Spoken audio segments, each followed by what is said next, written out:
dan kwairo habba ka duba kaga irin yanda ne riɗi na'am ne waken suya kai waken na je na kai ai man kilina na'am akai man aikin banza a irin waɗannan kamfanonin na banza ai na sha gaya maka ka sha gaya ai inda zaka je a tsaftace ma waken suyar ka gari ɗinka ai sai Auwal General Merchant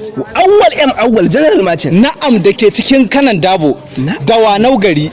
Janguru gabas a to wajen filin kwankwasiya to abinda za a yi na'am ka zo mu je ka kai ni wajen nan wannan babban kamfani domin kaga ai yanzu haka ina sauran riɗi wannan gaskiya ina da waken suya haka ne haka akwai sobo wannan gaskiya to dan haka mu je to kafa ta kafa to dan Allah mu je masha Allah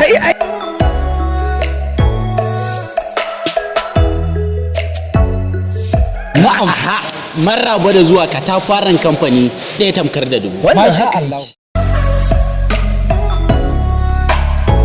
ga ku ga alhajin Allah ai wannan abokina ne da haka na same shi yana complain ne ya kai wani kamfani da tudu shikenan can suka danware shi suka yi mai ba daidai ayya wannan haka to yanzu kun zo inda za a share muku hawa na'am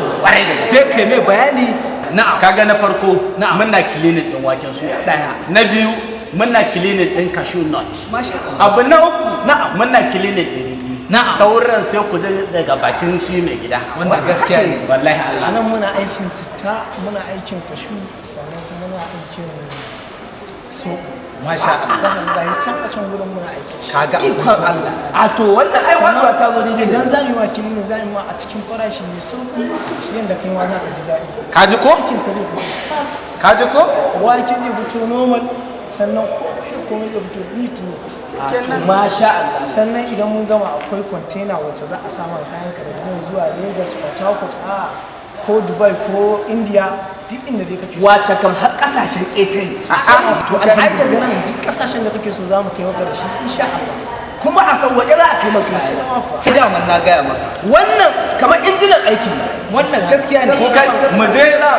masha Allah